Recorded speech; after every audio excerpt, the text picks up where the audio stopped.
Jai Masi. Welcome back to the second episode of the Hineni Show, Season 1, brought to you by Hineni Production. where we talk about music, Christian music. We hope you guys have fun with us. तपाईँ सन्चै हुनुहुन्छ होला भन्ने आशा गर्दै म कनक र म सन्दीप आजको एपिसोडलाई सुरु गर्दछु।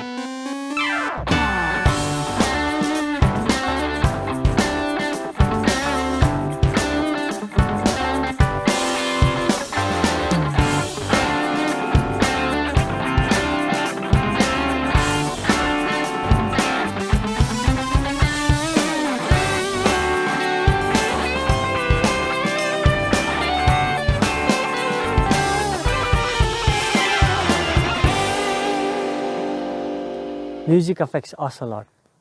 हामी हाँस्दा, हामी रुँदा, हामी रिसाउँदा म्युजिकले हामीलाई धेरै सहायता गर्ने गर्दछ। धेरै पटक त हाम्रो भावनाहरू व्यक्त गर्न पनि म्युजिकले हेल्प गर्ने गर्दछ। त्यही सन्दर्भमा आज हामी स्वागत गर्न चाहन्छौँ एउटा एकदमै राम्रो सिङ्गर, एउटा म्युजिसियन अनि ग्राफिक डिजाइनर, एकदमै राम्रो अनि एकदमै हम्बल पर्सन, हाम्रो सुरेश मगराती दाईलाई। सुरेश दाईलाई हाम्रो हिनेनी सोको सेकेन्ड एपिसोडमा स्वागत छ।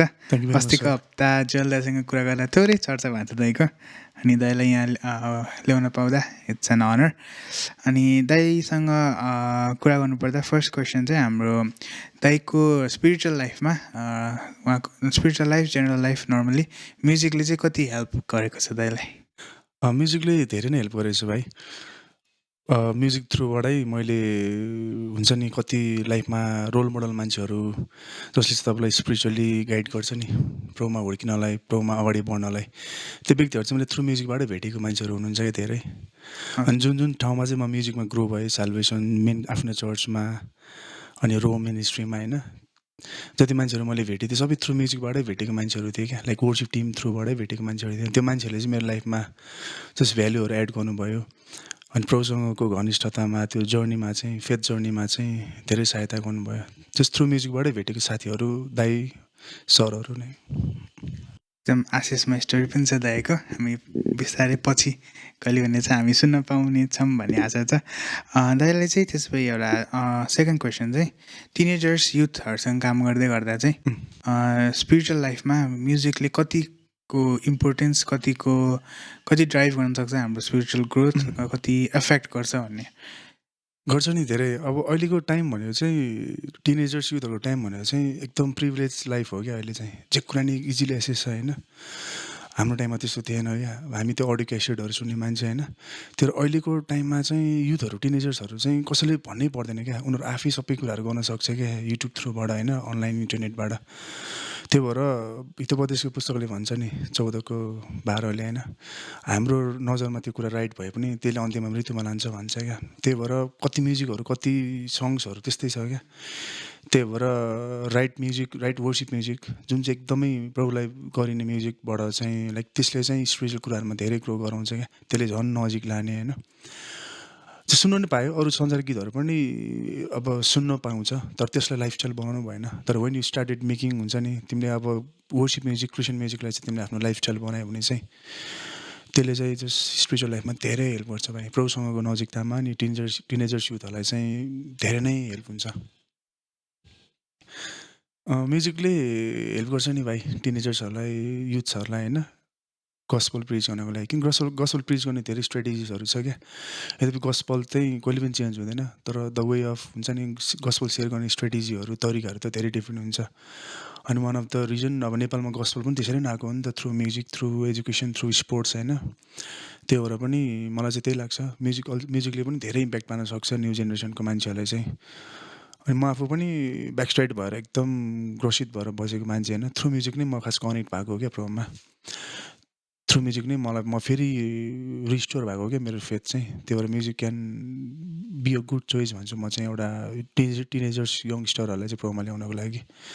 यदि चर्चहरूसँग चाहिँ यस्तो म्युजिकल प्रोग्रामहरू गरिराख्ने, अनि त्यसरी नयाँ नयाँ भाइ बहिनीहरूलाई चाहिँ साथीहरूलाई इन्भाइट गरेर एउटा हलभित्र ग्यादर गरेर, होइन, थ्रु म्युजिक पनि गस्पल गर्न एकदम सकिन्छ। मेसेज त त्यही नै हुन्छ हाम्रो, होइन, गस्पल। तर म्युजिकले धेरै हेल्प गर्न सक्छ भाइ। त्यसो दाईको एउटा अस्तिको हप्ता नि चर्चा भएको थियो गीतको बारेमा गेट्समनी त्यो गेट्समनी गीतको बारेमा थोरै एउटा सङको स्टोरीले सुन्न पायो भने चाहिँ यो सङ चाहिँ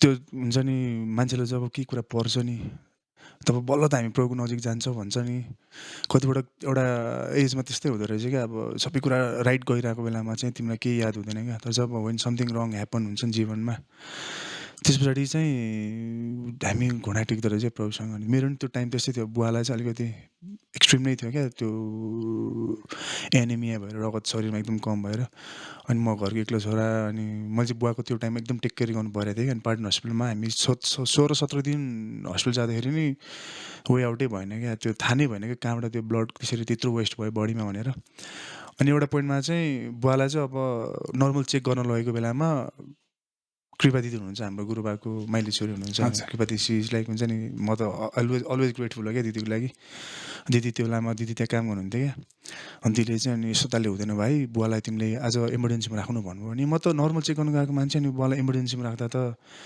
अनि इमर्जेन्सीमा चाहिँ बुवाको त्यो टोइलेटको छेउको बेडमा राखेको थियो क्या रातभरि अनि बुवालाई त्यो रगत चढाइरहेको थियो क्या त्यो ड्रप थोपा हुन्छ नि त अनि एउटा पोइन्ट ब्लड चढाउन नि 8-9 घन्टा लाग्छ क्या बडीमा त्यो टाइममा चाहिँ मलाई चाहिँ एकदम सफोकेसन भयो क्या अब के गर्ने भित्र बसेर होइन अनि म बाहिर निस्केँ क्या अनि बुवालाई त्यो इमर्जेन्सीको बेडमा देख्दाखेरि चाहिँ मलाई चाहिँ सहनै सकेन क्या मैले अनि म बाहिर बसेर त्यो वेटिङ रुममा बसेर वेटिङ त्यो जोनमा बसेर मैले प्रभुसँग प्रार्थना गरेँ क्या त्यो टाइममा अनि प्रभुसँग प्रार्थना गर्दा अनि आई डोन्ट नो प्रभु के भइरहेछ होइन तर स्टिल आई प्रेज यु होइन अनि यो टाइममा मैले बुवाको निम्ति के भन्न सक्छु त होइन एउटा छोरा होइन अनि म भित्र गएँ क्या मैले भित्र गएर बुवालाई यस्तो आँट गरेर भनेको क्या बुवा तपाईँलाई यदि यो टाइममा के भन्न मन छ भने चाहिँ लाइक डोन्ट क्वेसन प्रभुलाई क्वेसन नगर्नुहोस् होइन तर प्रभुलाई धन्यवाद दिनुहोस् भने क्या मैले त्यति करेज निकालेको क्या त्यो भनेपछि लाइक आई फिल यस्तो गुड फिल भयो क्या अनि त्यो रात त्यतिकै बित्यो अनि बुवालाई त्यो ब्लड ट्रान्सफ्युजन गराएर ल्याए पछाडि त बुवाको शरीरमा त्यस्तो चेन्जेसहरू आयो क्या भाइ यस्तो चेन्ज आयो होइन त्यो कुराले चाहिँ मलाई यस्तो सोच्नु बाध्य बनायो क्या ल प्रभु हामी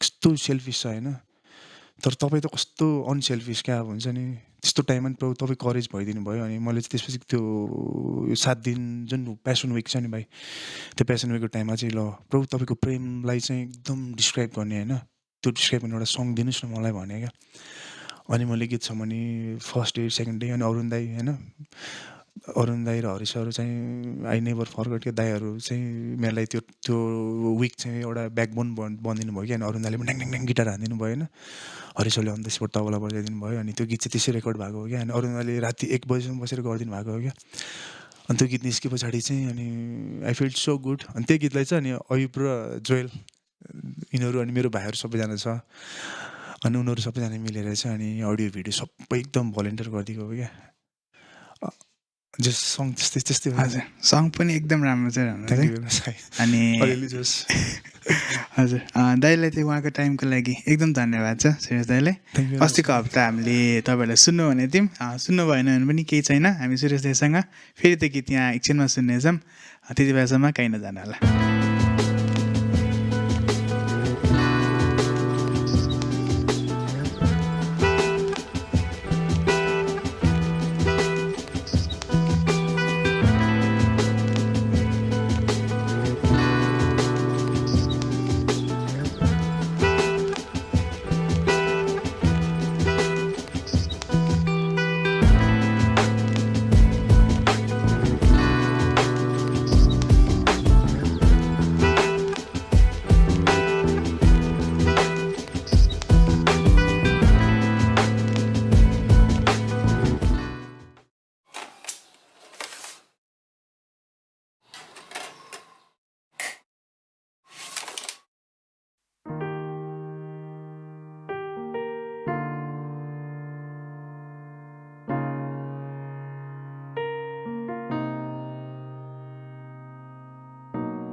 कस्तो अचम्मको प्रेम मलाई गर्नुभो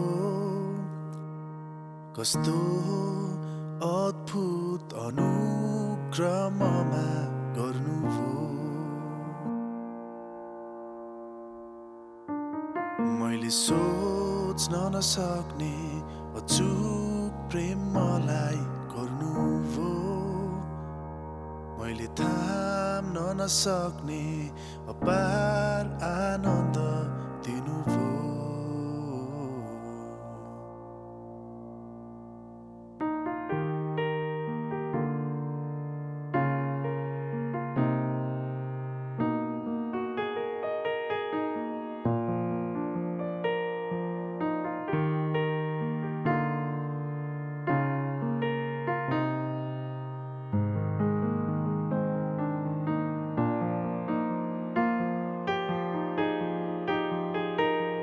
जब गेटसम्म नि मारुँदै हुनुहुन्थ्यो मेरा क्रन्दनहरू सम्हालिँदै थिए अपमान र कोरा सधैँ गर्नुहुँदा मेरो अनन्त आशा तय हुँदै थिए कष्ट थुकसँगै गलभरी जाँदै हुँदा मेरो निम्ति मार्ग तयार हुँदै थिए जब गेटसम्म नि मारुँदै हुनुहुन्थ्यो मेरा क्रन्दनहरू सम्हालिँदै थिए अपमान र कोरा सधैँ गर्नुहुँदा मेरो अनन्त आशा तय हुँदै थिए कष्ट थुकसँगै गलभरी जाँदै हुँदा मेरो निम्ति मार्ग तयार हुँदै थिए अनि गलभरीमा आफूलाई रित्याउनुभयो अनि गलभरीमा आफूलाई होच्याउनुभयो त्यो श्रापित क्रुसमा मलाई पनि सम्झनुभयो अनि भन्नुभयो अब सबै सिद्धियो अनि भन्नुभयो अब सबै सिद्धियो मलाई प्रेम किन यस्तो मलाई प्रेम किन यस्तो मलाई प्रेम किन यस्तो मलाई प्रेम किन यस्तो प्रेम किन यस्तो प्रेम किन यस्तो मलाई प्रेम किन यस्तो मलाई प्रेम किन यस्तो मलाई प्रेम किन यस्तो मलाई प्रेम किन यस्तो